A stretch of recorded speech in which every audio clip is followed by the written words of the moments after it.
Hello and welcome to Live on Just FK.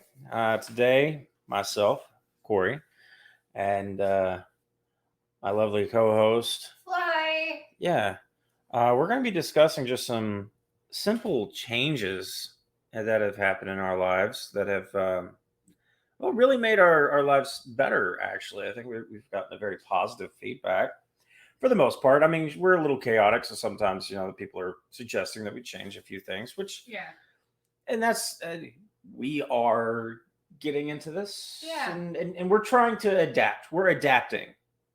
I think that's the best advice I've ever Good morning, Kyle. yes, that we've gotten, and we are trying to adapt and kind of dial back on the chaos. Absolutely. um Although it seems at times, especially when other people join us, when they don't have our clear mindset or their bullet points, right. it goes haywire. It does. I love Ma to death, but well, okay. See, she's got PC. When I asked her that question, if she's got PCOS, or because she does, I was like, hey, what are the symptoms so people might know?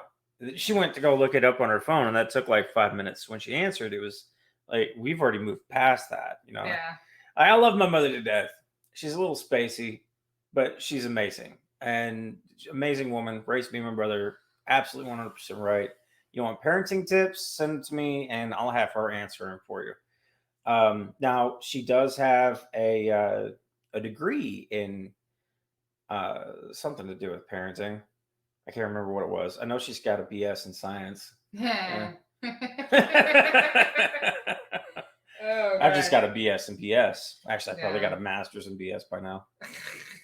But yeah, I mean, we are adapting because this is new to us too, and we're trying to move towards. For us, we find it very therapeutic. Yeah, but it's especially for me, it really helps with my issues of talking things out and right. And I know that my personal issues have affected those around me. Yes. In a way, and hearing them, I've gotten a ton of messages lately. A ton of positive feedback is, you're very courageous for facing the issues that you have. You've overcome so much in your life. How can you help me overcome this? And I've been helping so many people with trauma lately, and it is definitely a blessing, but it is starting to take its toll on me because my cup is not getting filled. So right. Well, that's kind of what we're talking is changes. Yeah. Now, several points that I want to let's try and narrow this down. Let's try and keep it more focused this time. Okay. Changes that we've had in our lives over the last month that have been directly affected by the podcast. Changes that we've made to the podcast. I think that's important. Yes. Because we have changed a lot in the podcast. If you went back and listened to if you've been with us since the first episode, you realize it's just not a fuck all stories. Right. Like we actually have began to adapt, because I'm going to try and take an early approach and use our platform for a positive mood. Like that's what a positive change is what I'm looking for from this. And that's why we've spent close to, we've actually put out quite a bit of money out of our own pocket in books and seminars and equipment so that you guys can actually hear us decently. And that's just because I know what I want this to be, and that's my goal. Yeah. Small goal steps. Make sure that it's a positive force, But I know that our marriages have changed. Our marriages have changed quite a bit. Oh, absolutely. I think in this past month, my marriage has changed drastically, just from the approaches of different ways that I've started. Started new approaches. God, I finally got that out. It's still really early. I know I've been up since like 3 a.m., but still. I've been up since like 9 minutes ago. So more than that. Okay, I've been here at least 30 minutes. And I woke him up. Okay, so I woke him up this morning. That just come like pouncing in his house. I'm like, good morning. Yeah. Well, I mean, I was assuming we were going to be doing this at 10, but no. Which is fine. I mean, I'm okay with waking up. I was tossing and turning anyway. It just wasn't working out, but But that's fine. anyways, my marriage definitely changed. We seem to be communicating a lot more. Of course, it's More effectively more or effectively. more? Both. Okay, so more overall and more effectively. Absolutely. My husband, listening to our podcast, has actually started communicating more Better. effectively and Yeah. better, listening to some of the tips and basically what I've been trying to say for years, but he didn't get until it was put in media form in front of him. You know what? That's actually, it's funny you say that. When I was, oh man, I must have been in like 10th grade. My biology teacher was a smart man. He was a very smart man. I mean, obviously, he was a biology teacher in high school, but what people didn't know about him, and I actually found out about later, he actually used to teach in Ivy League colleges, and they tried to get him into this college over here to teach biology, but he told them to fuck off. He didn't want to do it, and he went to my high school instead, and that was his retirement. That's what he did in retirement, was teach biology in high school. That's not exactly retirement. No, but that's what he loved to do. So I actually got a very good schooling from where I went. Well, it's changed a lot since, unfortunately. A lot of the big teachers like that left. That's some change. But he was talking about how attention, and like a goldfish's attention span is like 7 seconds. Okay. Now, we're a lot smarter than a goldfish, but the attention span of the average adult is only 15 minutes. Mm-hmm. So holding someone's attention for 15 minutes is about as good as you're going to do. So get everything out in 15 minutes and it'll be easier for you in the long run. But I'd like to say that I think that's changing due to media. Yeah. I think our attention span and just focusing on one thing has changed since then. I think that's probably the only positive change, but it is a double-edged sword because we can only pay attention to the media. I don't know. I think nowadays it's probably like a 2-minute span because of things like the Vine, TikTok. Well, yes, yeah. YouTube. I think you have a lot of that. Yeah. You know, whereas and it's people expect that, you know, instant gratification. Oh, quick video here. You know, they don't have time to actually sit down and listen. Such an issue. And I'm honestly, it really bothers me that people don't really read anymore. And it's like that really bothers me because most of the time, you know, I just prefer reading. I have an Audible, but right. I'm rarely on Audible. I would rather just go to book. Actually, a few days a week, I spend my time before this COVID shit in the bookstore on Main Street, right. And just sitting and reading and purchasing books. I'm sorry, husband. Yeah, here's the budget goes to that. Here's the thing, though. Like, I don't. But I'm also old school. Well, see, I read like reports, studies that have come out. Those are the things that I read. Yeah. You know, that's what I focus on. But when I'm just sitting there, like I've got my Audible going almost 24/7. You know that. You walk in and I'm just sitting here listening to Audible. You never know what you're going to walk in on me listening. Yeah. Like I've got. And it all sounds like the same guy that's narrating too. It's because I have favorites. Okay, I've got favorites. I actually look up books based on who narrates them. Oh Jesus. That's actually like that one guy that you listen to just it puts me to sleep. He just drones on. Of course, I can't hardly stand. I talking think much. It's not Terry Mancour. That's the writer of the series. He sounds kind of British almost. It sounds like a pompous douche. Yeah, I know exactly which guy you're talking about. See, I find him very well. I like the way he does it. His name is, by the way, give me 5 seconds. I will not give you 5 seconds. His name. I will not give you the time at all. Why are you not giving me any time? Fuck off. That's mean. Like, because it's early in the fucking morning and I haven't slept. John Lee. That's the guy I'm looking for. John Lee is a very good narrator. Don't let him fool you. He does have a very soothing voice. It is not soothing. It's more like pompous and It reminds me of you remember the eye drop commercial guy from like the 90s? Ben Stein. Wow. Yeah. It's just so monotone. Dry eyes. Yeah. Yeah. I can't stand it. I like have some enthusiasm. You know, in your voice. it's funny you say that. My wife absolutely hates the fact that I listen to books on tape constantly because she has to listen to them, and it puts her to sleep too. But that's her. You know, headphones. That's why they were invented. I do. I listen on headphones, but then she gets mad because I've got headphones on all the time and I'm not paying any attention to her. Keep one earbud in. I do that. I actually do that. Like where I was sitting on the couch, and now I've gotten better. I've gotten better since then. I've actually tried to stop listening to it while we have our time together after work and everything. So, and that's been a change. It's kind of like your time with me, like when you're not paying enough attention to me, God, I just jump on top of you, and I'm like, motherfucker, give me attention. I put those on to tune you out. What are you talking about? You're a bastard. So, all right, you went over a few changes in your life. Yeah, absolutely. And here's the funny part. Like, my wife doesn't listen to the podcast. Mm-hmm. Not that I haven't tried to get her. It's just not her thing. She doesn't. Yeah. That's not what she's interested in, which is fine. I'm still open and honest with her anyway. And all the stuff that comes out on the podcast is stuff I've already talked to her about. I've already told her all of this. It's nothing new for her. Yeah.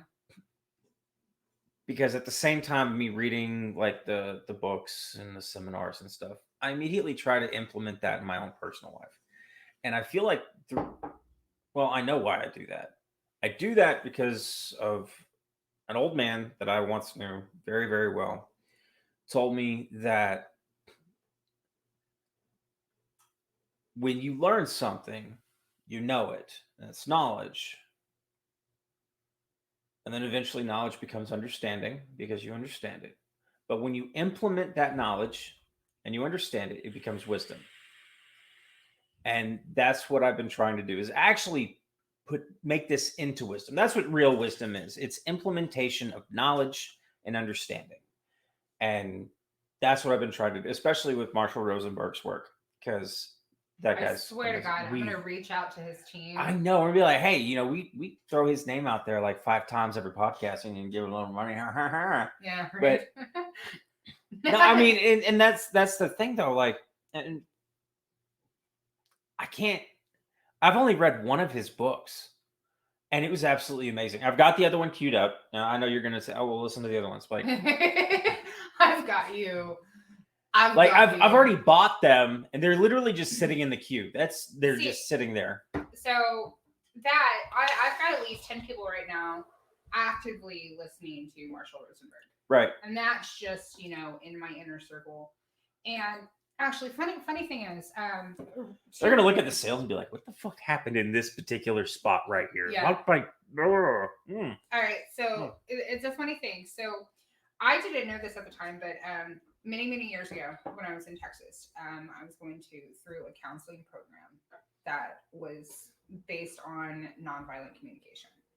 I had no idea at the time who Marshall Rosenberg was, but I know that it helped me tremendously.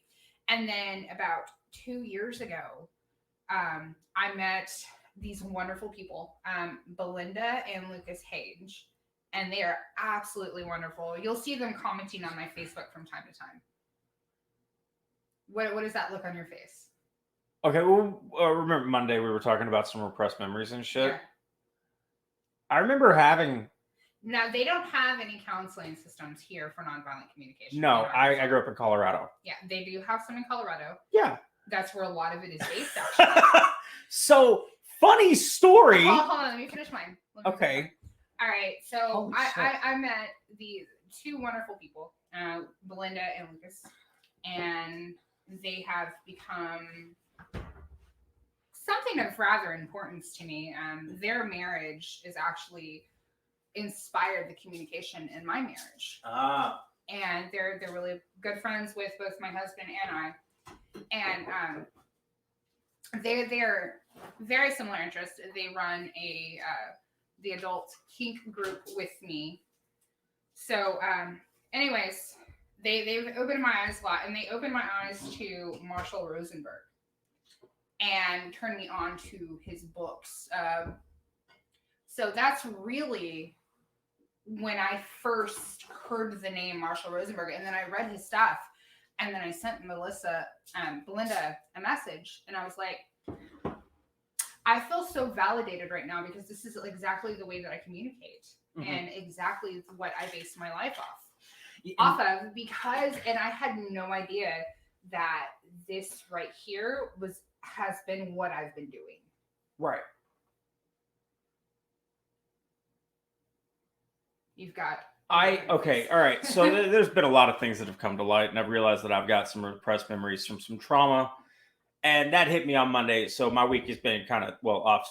I think Monday hit us really freaking hard. Yeah, for the both of us. Monday beat us down, and an elephant fucked us in the ass. No lube. Shit on us. Yeah, and then just walked away, shat on us, and gave us a dirty Sanchez. Fucking just kept on walking, and the pack of hyenas came up and fucked us up too. It was a bad day. Monday was a very bad day, and we were trying very hard to get out of our own funk and be positive. And I can honestly say that there's two people in my life, on top of my Monday funk that I had to try to support, and I'm just like, I have nothing. I have nothing right now. But see, that's the thing. Even when you've got nothing, even those if you can just fake your way through positive words and send it out there, it does affect change. Yeah, but sometimes it's hard as hell. Yeah. You're like, I just want to be a whiny little bitch. Give me that for a day. I can't do that because I have so many people that I have to support. Oh, I get it. Yeah. I really get it. Anyway, so revelation here, a little bit of a repressed memory. When I was growing up in Denver, Colorado, I was very young. After I had experienced, I don't know, probably the 7th or 8th trauma in my life. Who's fucking counting? At the age of 6 or 7 or so, we went to a little bit of a counselor therapist session. The weird thing about it was this old guy, and he talked about communication between family members, like my mom, my brother, myself, and how our perceptions when we're trying to communicate are completely different. And I don't know who that man was, and I really wish I did, because he looks just like Marshall Rosenberg. In my memories, of course. I can't look at him now. And it's just got me thinking. The way that he went about the therapy session was based largely on what Marshall Rosenberg has put out there now. So I don't know who it was, but the guy was good. He actually started off the counseling session by having us draw. Now, I know that doesn't seem like much, but the whole point was for us to start a picture, and then my mother would draw a little bit more of the picture, then my brother would draw some of the picture. So I was drawing a guy holding a sword, right? And I put an earring in his ear because I still think earrings are fucking cool as shit, and unisex as far as I'm concerned. Yeah. And my mother, when she went to draw, put a dress on him. And, in my little 7-year-old world, that was just a fucking abomination, because he was supposed to be holding a sword. He was holding a sword, as a matter of fact. And when the guy was talking to my mother, he's like, oh, well, why did you do that? And she's like, well, it was a girl. He was drawing a girl. And I was like, no, I was trying to do with a sword. And I remember asking her, she's like, well, then why would you give him an earring? I was like, why would she be holding a sword? Mm-hmm. 7-year-old logic. Yeah. We've been, okay. Quarantine sucks donkey dick. It does. I need, and let me tell you, the sunlight hits different when that shit's illegal. For those of you that will hear this back after the live, during the live, there are questions and stuff and chat conversations that come up on screen. So when Kory just randomly goes and talks about quarantine, somebody asked, fucking cool in quarantine. Oh, no, I was actually responding. Yeah, I know. Oh, I okay, know, but okay. for the people who won't see the comments. Oh, okay. All right. after Yes. the Yeah. We posting. are trying to, get back to the listeners. So if you guys want to talk about something, Go put ahead. that out there. If we've changed something in your life or made it worse or better, like throw that out there. I'm not going to take responsibility for the bad shit though. So how did that make you feel? That I think was the first time that I realized that our perceptions of the world were very different. Because, and I think that's actually what helped me become who I am today. Was at 7 years old, I realized my mother was going to look at the world her way, and I was going to look at the world my way. And I don't know who the fuck this counselor guy was, but he got through to my little 7-year-old brain. It was retarded and just fucking wild and chaotic.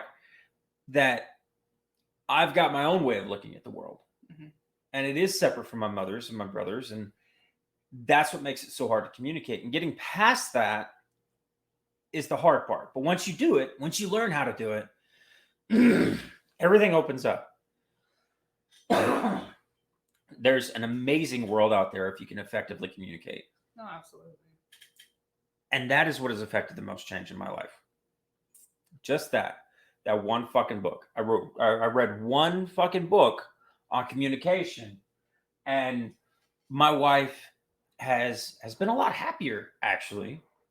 And it has been scientifically proven, that phrase, happy wife, happy life, that has been scientifically proven. And I had the source written down yesterday, but I have no fucking clue where it's at.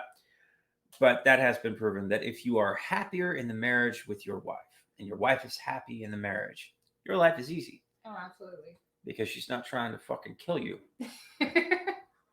See, now, what do you do with a wife that is literally never happy because she's not personally happy within herself? Okay, all right. See, okay, I can answer this.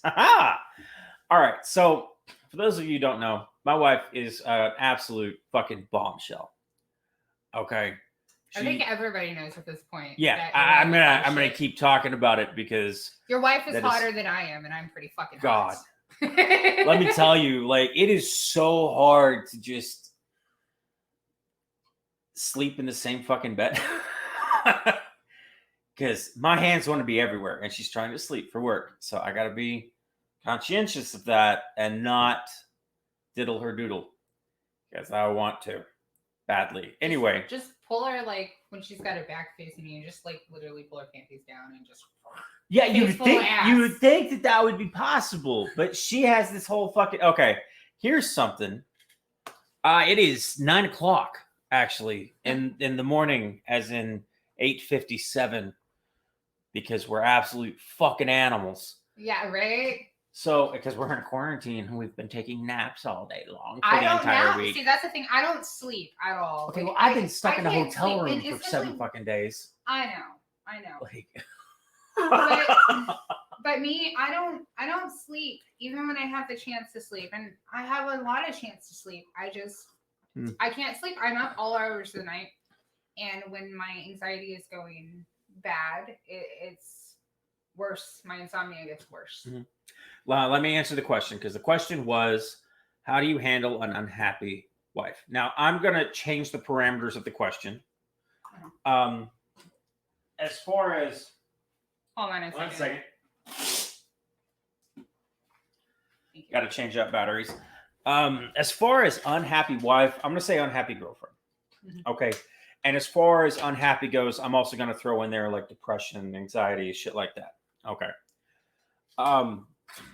My wife is very attractive. She also has a lot of body image issues, which throws people off when they meet her. Okay. Because she's not someone that looks like she would have body image issues. But, that's how... Women in general, no matter what they look like, will all have body image issues. Right. Now, see, this is what I believe. This is truly what I believe, and I think through experience, I'm right. I really do think that I'm right. That you think you're right all the time, though. But see, I'm not bullshitting this time. I'm actually being very honest here. The prettier the woman, the less she gets talked to by guys, because guys, we'll cut ourselves down. We don't need anybody else to cock block us. Getting mad at your friend for cock blocking you is bullshit, because you've probably done it 1,000 times to yourself. Yeah. Okay. Through the week, not your life. Through the week, you'll cut yourself down 1,000 times and say, oh, there's no way that she's single. She's got a boyfriend. Like, I'm not worth that. She's too hot. She won't go out with me. You guys know where I'm going with this. Okay. Well, because of that, girls don't get asked out to the prom, even though they're very pretty and they're single. Mm-hmm. Girls don't get asked out on dates or, hey, can I have your phone number? They don't get asked those questions. So they think something's wrong with them when in fact they're just gorgeous. And I think that's where my wife was. I think my wife was literally so pretty. And I really do. And you've seen my wife. Mm-hmm. She's fucking hot. That she wasn't asked out, which gave her a lot of self-esteem issues. Like, oh, I'm not pretty. Now, of course, my fucking ass doesn't believe in drawing a line anywhere. So I asked out a lot of people. And it just so happens that she gave me her fucking number while we were covered in dog shit. And that's a true fucking story. Now, honestly, okay, so I've seen your game. I have seen your game. It's good. It's solid game. It's solid. I'm not gonna lie. It is very solid game. It's very charismatic. Absolutely. Yeah. I like that side of myself. Mm-hmm. That side of myself is also a haughty bastard. Okay. Like, I'm being real here. I'm being very real. I know that he's a haughty bastard. But God, he could just bring him in. Yeah. Kind of like the girl at Home Depot. That was fantastic. I know. I can't help. Like, that's the reason I talk about my wife so much. I've trained myself to do that because I forget that I'm flirting because I'm good at it. I'll just flirt it casually with the waiter or waitress. Yeah, but oh God. Okay, so I remember that girl at Home Depot. She was like all up into your shit, and she was looking at me like I was your wife, and I was just like, and I was talking about plants. Yeah, that's it. I was succulents. Talking about and it was fucking amazing. plants. And she kept, stepping closer and showing interest and wow and all of that. And as soon as you said, well, if you go here, she instantly pulled out her phone. Yep. She was like ready, and then you dropped the wife bomb, and I could just see. Yeah, I know, like, right? Fuck. Yeah, but see, that's the thing. I'm very casual when I flirt. Very blasé. Like, you got these guys like, oh, you got to peacock. You got to throw your chest out there. No, honestly, gentlemen, like, just treat them like a fucking human. Okay? Be real. Be real. I can't stress that enough. Be real and be confident. And in confidence, I really mean just a big casual dick energy. Yeah, just a big dick energy. That reminds me, I was at the gym today, and I was just literally sitting there playing with my, after my deadlifts, sitting there playing with my Batman fidget spinner. And I'm just like, this is big dick energy. Because I know I just crushed this shit. I'm just sitting here playing with it. So I posted a video on my Snap. And I'm like, big dick energy. I know we're getting a little off topic. I kind of want to talk about this for a little bit. When I was in high school, I was always very casual. And I did have girls fawn over me when I was in high school, but I was too retarded to see it. Mm-hmm. Okay. See, I had the opposite. Absolutely opposite. Nobody talked to me in school. I was that weird. I was weird too. Like, loner girl. She was like goth punky. That's kind of hot though. Like the whole God, goth. I was more into my skateboard and my caffeine elephant jeans. Oh my and God. My Jinkos. Fucking Jinkos. Jesus. Yeah. We're old. Oh, yeah. My soul. Fucking Jinkos. It's a blast from the past. How many friends? Well, okay, we'll both answer that. As far as friends go, I can't count them. Now, that's like all of the people I made. Like, my graduating class was 52 people. Okay. So mine was close to 1,000. Right. I knew everybody in my high school, but as far as like really close friends, people I still talk to today, I'd say I've got like 8 from high school that I actually fucking like. Okay, that's the thing. I like these people, so I continue to have them in my life, and I check up on them every once in a while. I'm not going for your dick. I'm stretching my leg. Yeah, I noticed. So there's there's a huge difference between like your friends in high school and your friends when you're an adult. Yeah. Because these bastards are miserable too. So you go and do miserable things together. Like so in high school I had 6 friends. Oh God. So anyways, I had 6 friends, all of which are dead except for one. So everybody there was like there's at least 5 that I can think of off the top of my head. I think it started in my sophomore year, actually, and I graduated in my junior year. But it started in my sophomore year, where 4 of them literally got wiped out with car wrecks. Yeah, we actually had a couple of deaths, and then I had a suicide, and that was my best friend. Well, I guess there was 7 of us, and then after high school, the love of my life, my girlfriend Laura, which was my best friend at the time, she got into a car wreck and died, and then Eric killed himself directly after her. So a lot of shit, and I remember you talking about this and how you were going through your own shit as well, and and you weren't there for your friends, and you felt guilty about that. Yeah, I get that totally, 100%. As far as girls, I can think of like 5 that were constantly around me every day, just constant. Yeah. And like we went and did shit. We actually packed up in a car and drove like 2 hours out of state to go pick up Christmas gifts for each other and shit. And that was just, because we wanted to. Actually, there was more than 5. There's my class. There's a few in the class above me, and there was a few in the classes below me. But I was retarded. I didn't know that it was affection that they were trying to get me to show back. Yeah.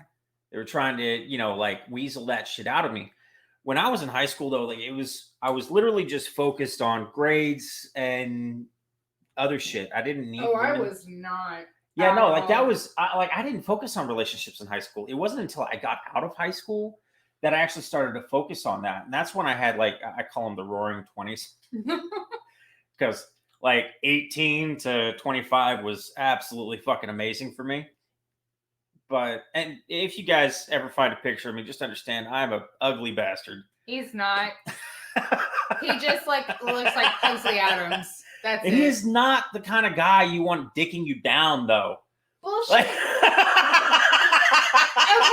So if this tells you something, me as a fairly attractive woman, and I would say I'm a cuteness level, a solid 3. Anyways, my ideal man look-wise is actually Aaron Lewis. If that says something.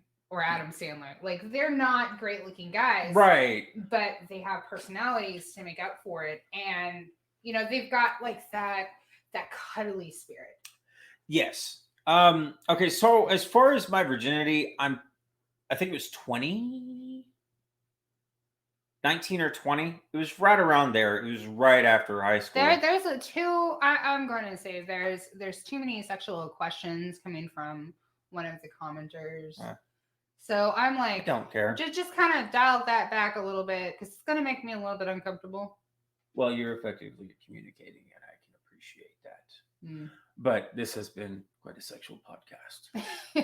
I'll answer sexual questions all day long. I don't give a shit. All right. But I mean, if that's what you feel, I'm not going to stop you. Now that's okay. What's the biggest change from high school to now in yourself?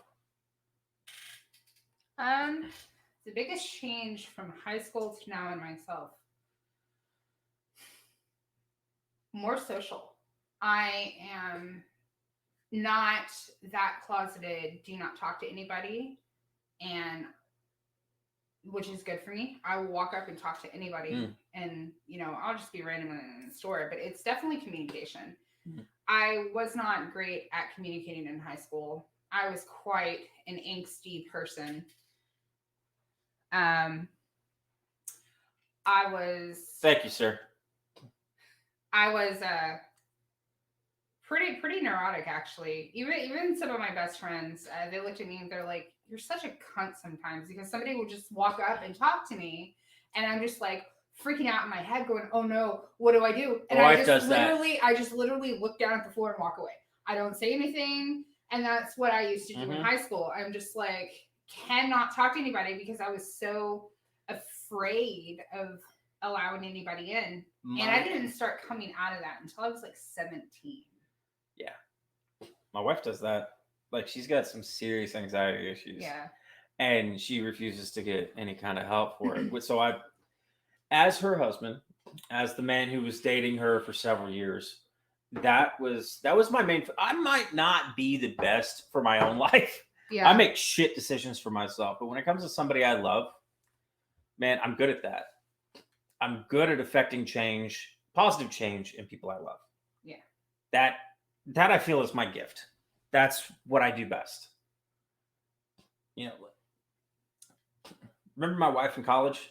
Yes. Remember why? Now think of my wife now. Mm-hmm. Huge difference. See, I don't hang out with your wife enough to know there's a difference. I can see a difference and I'm close. Yeah. Well, you are very close. I remember in college, I used to try to be playful with her, but she had no interest in talking to me. She has an immediately like shut that shit down. Yeah. Mode. That is okay. That's her trauma. Yeah. No, I know. I'm not going to discuss her trauma in depth. It's not yours because it's not mine, and she hasn't given me permission to do that. But that is a lot of her trauma coming out, and how she survived was just shutting things down immediately. And I'm pretty sure she's used to a lot of women just being really nasty to her. Oh, absolutely. God, she sits on the fucking couch and eats candy for fucking days on end and doesn't gain a single pound. Okay. Well, maybe she might gain it in her ass. She's got a nice ass. Yeah. She's kind of filled out up top a little bit. Yeah. It's nice. Anyways, yeah, like her and her sister were both so awkward in college. Yeah. I remember that really bad. Her sister more than her. I think your wife definitely was a little bit friendlier. Definitely. But she talks to me more now. Yeah. Probably because I busted in her life like a Kool-Aid man and be like, guess what? I'm Kory's coworker now. Deal with it. Like I want you to understand, like, that whole just shutting things down immediately. Yeah. That was what I had to get through to get to her. Yeah. And that was the worst. The worst part of it was just getting to that, getting past that, just immediate shutdown. Was hard. So I remember this time in college, actually, a little story time.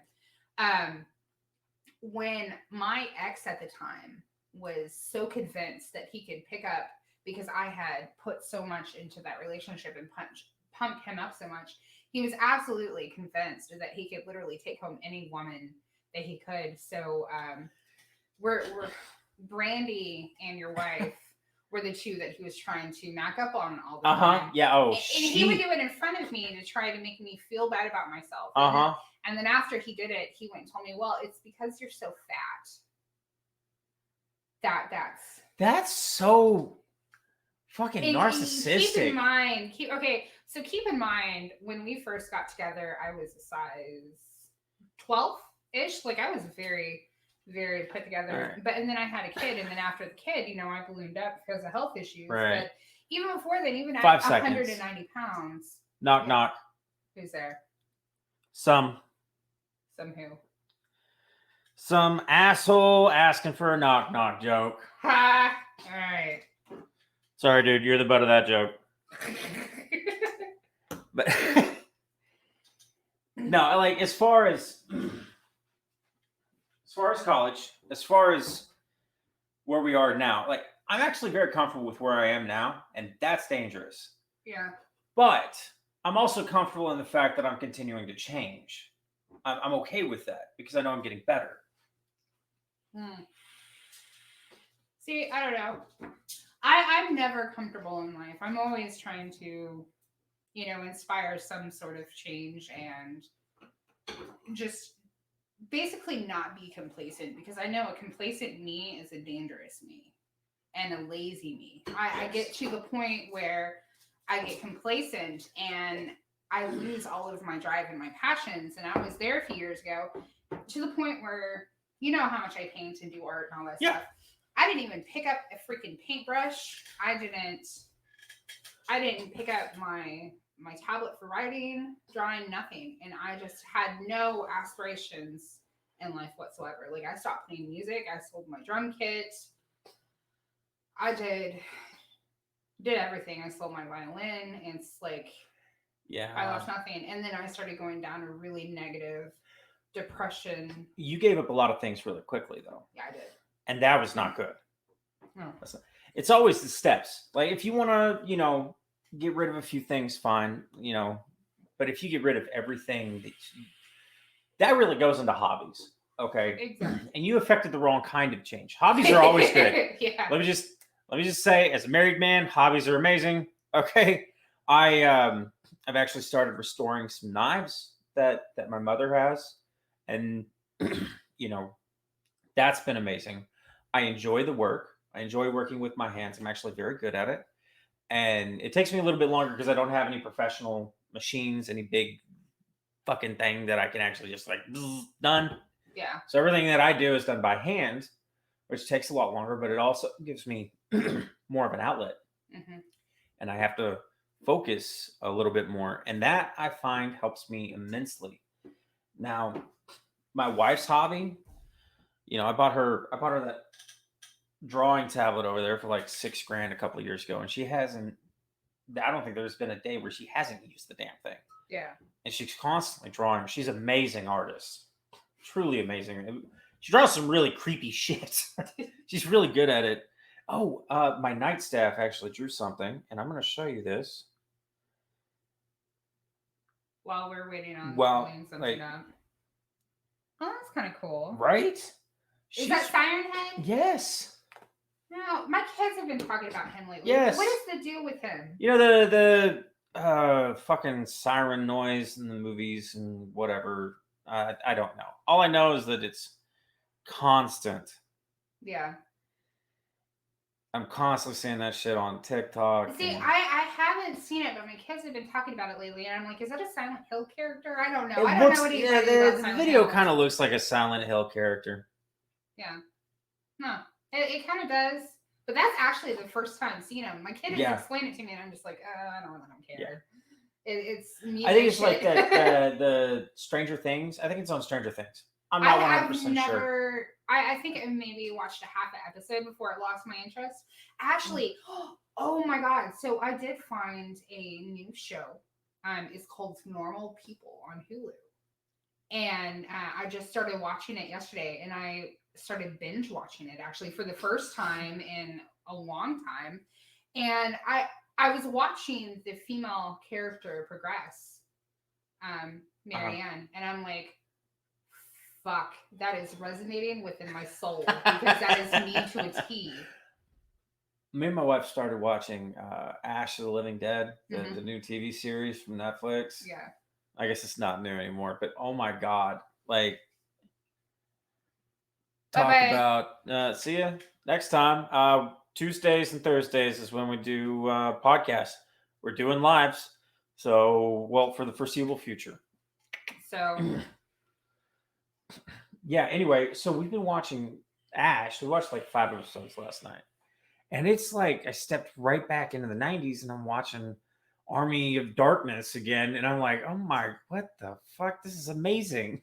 Okay, fun fact. I've never seen the movie you're talking about. What? Ever in my life. Oh my God. It's so iconic. It's so bad. It's good iconic. Like. Never seen it. At all. Holy shit, that's your... Okay, yeah. See, there you go. Right there. You're in deep shit now. Your husband knows not exactly. Gonna watch it. Okay, what happens when I turn on a TV? I like pretty much fall asleep. Like, I can't sit down. I don't have the mental capacity. Right? Bruce Campbell's the fucking dude. I've never even seen a movie with him in it. I know he has a big chin, and I guess the Tick show was based off of the Bruce Campbell character, but that's all I know. Yeah. Yeah. It's like watching a live action Tick movie with evil ghosts and demons. Nah. Like that's actually probably the best. Yeah. Yeah. See, your husband agrees with me. Caffeine first. Fucking right. I'm just no. You managed to piss your husband off. Like, holy shit. Army of Darkness was so iconic. That was my childhood, was Army of Darkness. You know how bad, like, I thought quicksand was going to be a lot more of an issue in real life than it actually was because of that fucking movie. Okay? I thought, like, the Necronomicon, or whatever the fuck, I can't, lexicon, whatever it's fucking called. Necronomicon? Yeah, Necronomicon. That fucking word. So I thought that shit was just like gonna have demons and shit sprouting from my eyeballs and whatnot, and I was gonna have trips on acid, and that was what it's gonna be like. I bought a leather-bound I can't even say that word right now. I just said Necronomicon. From Hot Topic when I was like 15, I was like, the shit is the coolest thing ever. Stan versus Evil. Braveheart. I liked Braveheart too. I liked Braveheart a lot. Thanks, Mom. Love you. We have family tuning in today. So I did like Braveheart a lot. Okay, so but I think she's wrong about something. Now the war and all the fighting and shit, that was amazing. I still get chills when he says that at the end of the movie. Like, it's amazing. But there is like, oh, and fun fact, I've never seen that one either. Really, there's like I only know it because of GIFs. There's like a 2-minute sex scene in it. And it's absolutely amazing. I'm going to turn this light off real quick. It's killing my eye. Oh, go for it. I need to get the light bulbs replaced anyway. Yeah, like my eye is going nuts right now. I'm trying to concentrate on the face. So getting back on change, actually, my DL, I'm just going to refer to him as Hitler with a pineapple. Pineapple Hitler. One. Yeah, so Hitler with a pineapple. Very sensual. He makes a lot of movie references, and I like don't get any of them because I've never seen them because I don't watch a lot of TV or movies, and I'm just you like, uncultured I have no swine. idea what you're talking about. Hello. Anyways, so getting back on change, actually, I think the last podcast there was actually we broke up technically. Yeah. So that's no longer. Well, I mean, that was something that I know that you had bounced back and forth because you were having some issues, and it was, yeah, one of those things. But ultimately, I mean, I don't see it as negative or positive. It's just, it is change. Yeah. Okay. And like, people get upset when they break up with someone because the relationship was toxic. And I want to be very clear on that. When a relationship is toxic, it's not that one person or the other person is toxic inherently, but rather the people are toxic together. I don't think necessarily. And I'm not saying that you were toxic. I'm just saying that when people break up, and typically that's the reason why, you know, they're upset afterwards. Yeah. But it's about cherishing the good memories that you had with each other and moving forward in life. Oh, definitely. Absolutely. No, I'm probably fucked up a bit more than I thought I would. To be That's frank. Because there was emotions involved, yeah, and you never thought that there would actually be emotions in it. That's what's got you fucked up. Like, these lights are really fucking nice. What is going on? So let's see. Changes. Let's see. In the last month, I have probably become more aware of my own way of communication, previous communication, and have tried to change that. Oh, absolutely. There has been numerous small things that have changed. Like, my wife is a lot happier now, and I like that. I also know that there's some things that still need to change, or still will change, Mm-hmm. and will eventually get better.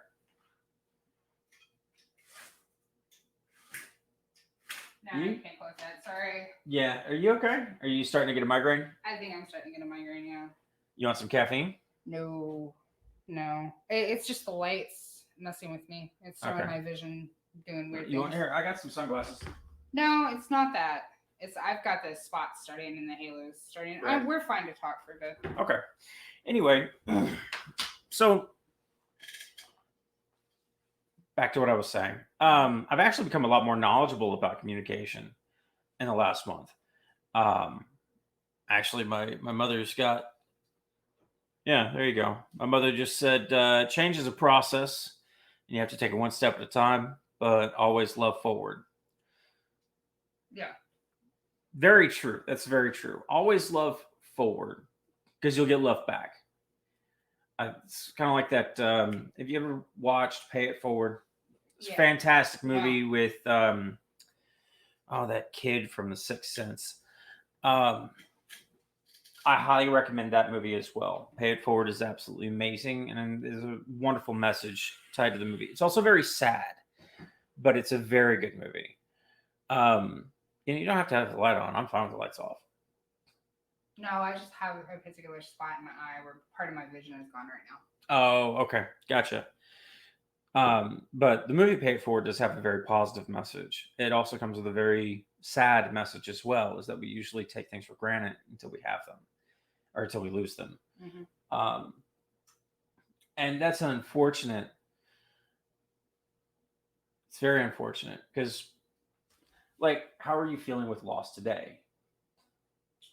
Like, that's really where I'm getting. Like, how are you feeling today? I'm content with today. I think my anxiety is fucking me up more than anything, and I'm doing a lot of self-reflection in the situations. Self-reflection or self-inflection? Both. And I think I'm more so blaming myself for a lot of things. But do you deserve the blame? Probably. See, that's negative. Yeah, it could be. Yeah. It's very negative. Probably. Like, I've realized. Okay, the topic. Let me refresh everybody who's just joining in. We've got a few people. The topic is we are discussing changes that have happened to ourselves over the last month since starting the podcast. If you guys have any changes that this podcast has helped you with or induced, please leave a comment. We'll talk about that for a little bit. We can see where your comments, throw that out there.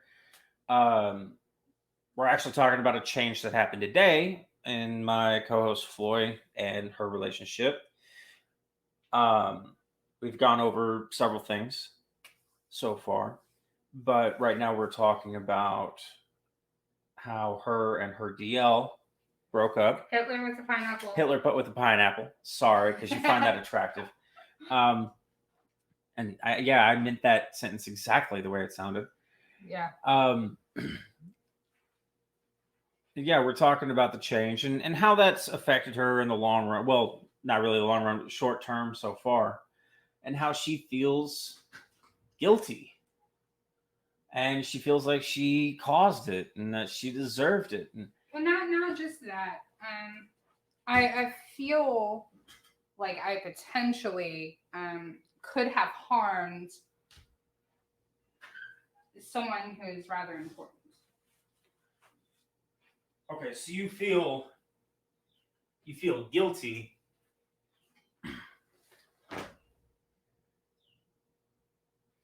Yeah, because of COVID-19. I can't even see their comments. My That's all right. I'll read the comments to you if you need me to.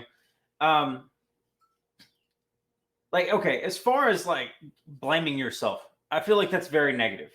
Okay, probably. Accepting that. It's more like I am accepting the responsibility in my part that I played. Right, but is it really your responsibility? I mean, see, I don't think that it's either of your responsibilities. Change happens, people break up. It's because you guys didn't mesh. Yeah. Okay. Or something meshed too well. Maybe. You know, there's fear definitely can play a huge part in that. But that's not a bad thing. It's not a bad thing that you broke up. It's just a thing. It's a thing that happened. No, Okay. we're still civil, and it's fine. And Okay. I will continue being At there. no point in history has a woman said it's civil and it's fine and meant it. No, I'm being legitimate. So I know, but you're saying civil and fine. You guys are still talking like you're friends, right? Absolutely. That's way more than civil. That's way more than fine. That's actually very healthy.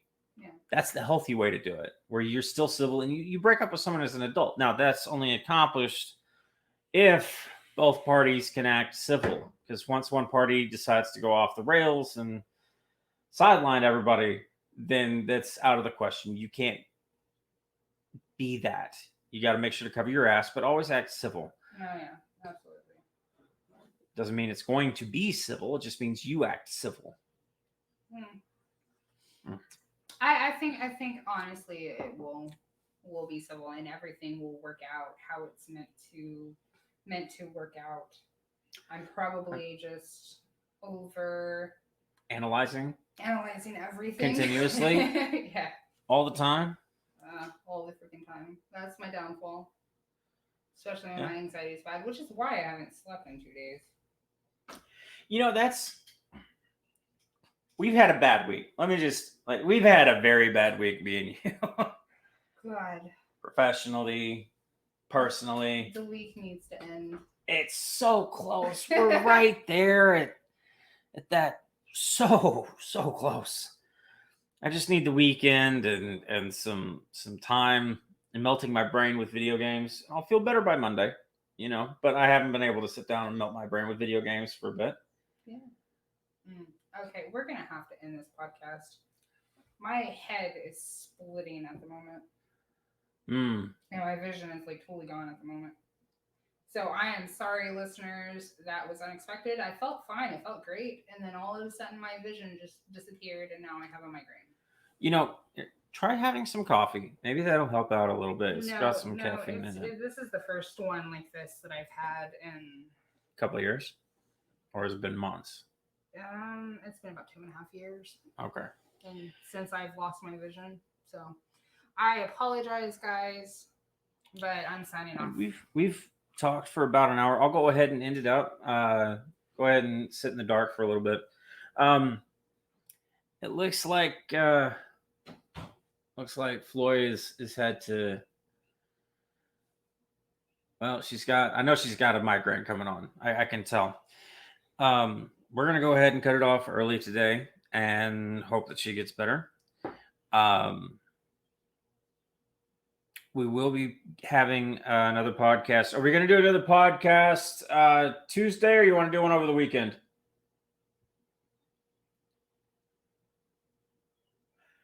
Well, she's not answering me, so I'm going to go check on my coworker. Pay attention to the Facebook page. Remember to like, comment, share. We're always looking at the comments for feedback. We're doing our best to give you guys what you want, but more than that, what you guys need. And we don't know if you don't communicate effectively. If you guys want the book that we mainly talk about by Marshall Rosenberg, it's called Speaking Peace. It's on Audible. It's about a 4-hour listen. It's absolutely fantastic. We're not affiliated with them absolutely whatsoever, or so. It's all basically just it's because we love the book, and it really does help. If you guys have any comments or anything, the Facebook page is just FK, and I manage that daily. So if you guys get on there and post, I will definitely see that. Thank you all for being here today. We've enjoyed the time, and we all, well, me and Floy especially, find it very therapeutic. So we will see you on the next podcast.